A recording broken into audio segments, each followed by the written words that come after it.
बंगाल पर इस वक्त पूरे हिंदुस्तान में सबसे बुरी नजरें हैं दिल्ली में बैठी हुई हुकूमत की, सबसे बुरी नजरें हैं आपके ऊपर। लेकिन मैं तो हर प्रोग्राम में बड़े यकीन के साथ कहता हूं कि जो बीवी से डर के भागा हुआ हो वो दीदी से मुकाबला क्या कर पाएगा।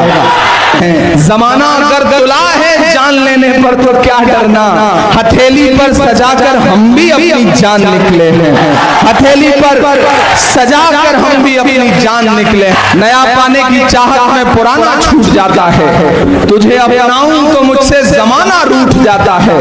मोहब्बत पढ़ने लिखने में बहुत आसान है लेकिन मोहब्बत को निभाने में पसीना छूट जाता है। मत रखना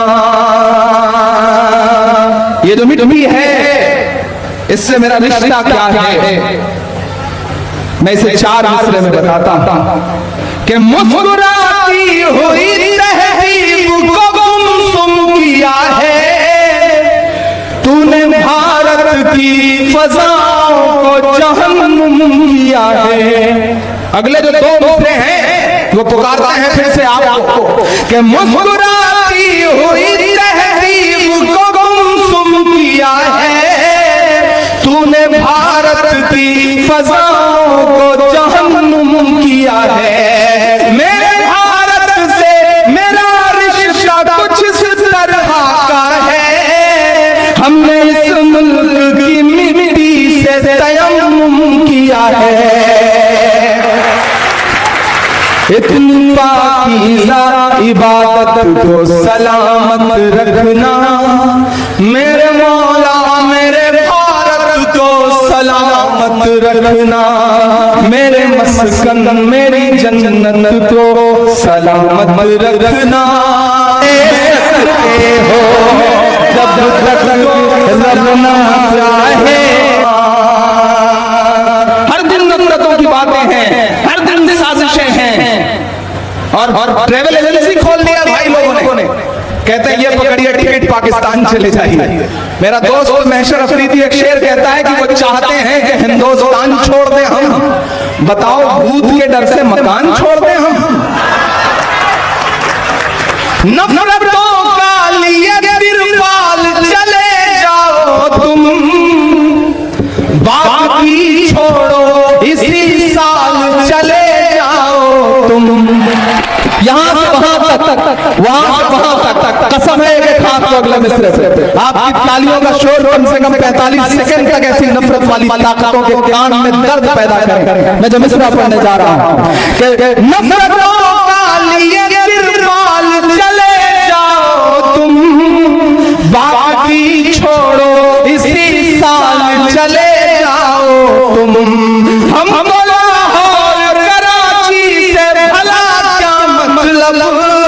तुमको जाना है तो नेपाल चले, पाने की चाहत में पुराना छूट जाता है, तुझे अपनाऊं तो मुझसे जमाना रूठ जाता है।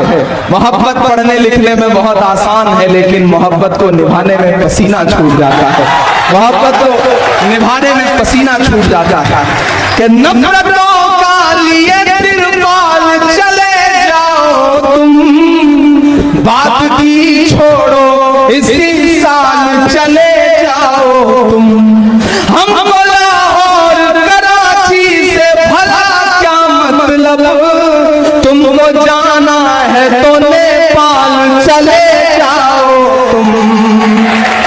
मेरे पुरखों की विरासत को सलामत रखना मेरे मौला, मेरे भारत को सलामत रखना, मेरे मस्कन मेरी जन्नत को सलामत रखना, मेरे मौला मेरे भारत को सलामत रखना।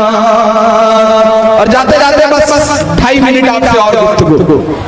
डॉक्टर सबा साहब, शब्बीर भाई, शमीम भाई, शिनैन भाई और तमाम जो बड़े बुजुर्ग यहाँ पे बैठे हैं, ऐसा नहीं है कि धमकियां नहीं मिलती, ऐसा नहीं है कि साजिशें नहीं है।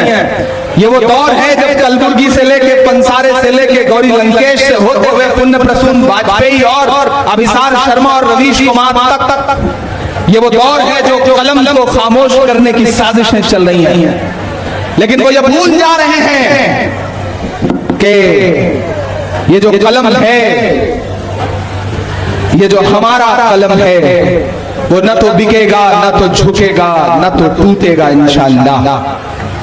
डराने की कोशिशें हैं। हर दिन फेसबुक का इनबॉक्स सुबह जब उठिए तो गालियों और धमकियों से भरा पड़ा मिलता है, लेकिन हम मुस्कुराते हैं और आगे निकल लेते हैं। लबों पर हम सजा कर आयते कुरान निकले हैं, वतन पर मरने मिटने का लिए अरमान निकले हैं।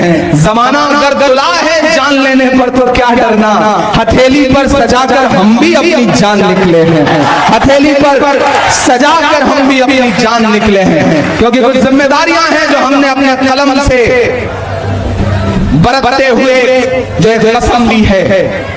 मैं न जाने कितनी तमाम बुजुर्ग माओ बहनों की आंखों की उम्मीदों में जो एक कसम दिखाई पड़ी है, उसके नाम एक नज़्म पढ़ता हूं। तुम डराना चाहते हो, तुम आवाज खामोश कर देना चाहते हो, तुम मार देना चाहते हो, नहीं साहब हम डरेंगे नहीं।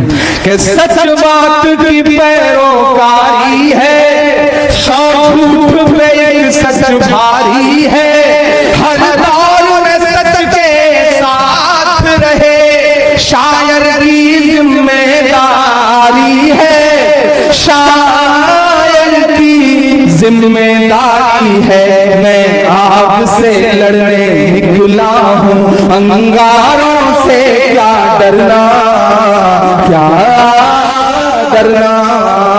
मैं शायर हूँ, एक शायर को सरकारों से क्या डरना, क्या डरना, क्या डरना।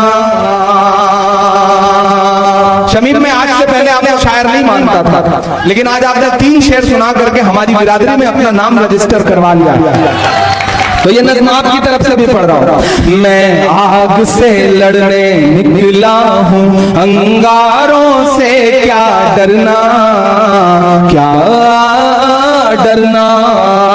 मैं शायर हूँ, एक शायर को सरकारों से क्या डरना, क्या डरना।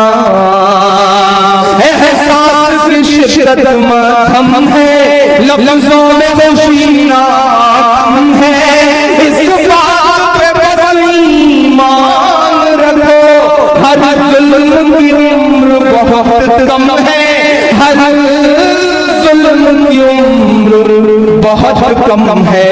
तुम सूरज हो और सूरज को अंधियारों से क्या डरना, क्या डरना, क्या डरना। बंगाल वालों पर इस वक्त पूरे हिंदुस्तान में सबसे बुरी नजरें हैं दिल्ली में बैठी हुई हुकूमत की, सबसे बुरी नजरें हैं आपके ऊपर। लेकिन मैं तो हर प्रोग्राम में बड़े यकीन के साथ कहता हूं कि जो बीवी से डर के भागा हुआ हो वो दीदी से मुकाबला क्या कर पाएगा, नहीं कर पाएगा, बिल्कुल नहीं कर पाएगा। मैं मिसरे पढ़ता हूं कि झूठों का नारा हारेगा, अल्लाह हमारा हारेगा। अब अगले लोग मिसरे पुकारते हैं आपके ईमान की हरारत को कि झूठों का नारा हारेगा, अल्लाह हमारा हारेगा। आमीन कहो, आमीन कहो, नमरूद दोबारा हारेगा, नमरूद दोबारा हारेगा। और शुक्र वालों, जब जंग में निकले हो तो फिर, जब जंग में निकले हो तो फिर, तलवारों से क्या डरना, क्या डरना, क्या डरना। आज शमीम भाई ने अपने भाषण में उन नफरती चिंटुओं का जिक्र कर दिया तो मुझे बोलना पड़ा, वरना मेरे शिकार इतने छोटे मोटे नहीं होते। मैं 2 करोड़ की शायरी 2 कौड़ी के लोगों पे क्यों खर्च करूं, लेकिन क्योंकि शमीम भाई ने बोल दिया था तो मुझे जिक्र करना पड़ा। मेरा इशारा बड़ा है, मेरा निशाना बड़ा है, मेरा मिशन बड़ा है, मेरी उम्मीदें बड़ी है। मैं उसके नाम ये मिसरे करता हूं कि तू जुल्म कहां तक ढाएगा, देखें किस हद तक जाएगा। शायरा यही बोल रहा है इन मिसरों में कि तू जुल्म कहां तक ढाएगा, देख किस हद तक जाएगा। हाँ जुल्म फना होगा एक दिन और सच का अलम लहराएगा, और सच का अलम लहराएगा। अल्लाह हमारे साथ है तो हथियारों से क्या डरना, क्या डरना, क्या डरना, क्या डरना। मैं शायर हूँ एक शायर को सरकारों से क्या डरना, क्या डरना। शमीम भाई, दरअसल उन्हें तकलीफ आपके दिन ब दिन बढ़ते तक से है, उन्हें तकलीफ आपके दिन ब दिन बुलंद होते इस प्रोग्राम से है। उन्हें यह पता है कि जो एक नन्हा सा पौधा था जो अभी कल हमारी आंखों के सामने जमीन से जिसके अंकुर फूटे थे, आज वो इतना सायादार दरख्त हो चुका है कि उसके साए के नीचे छोटी मोटी घासें जो हैं वो उगने के लिए भी पनाह मांग रही हैं। उन्हें डर इस बात से है।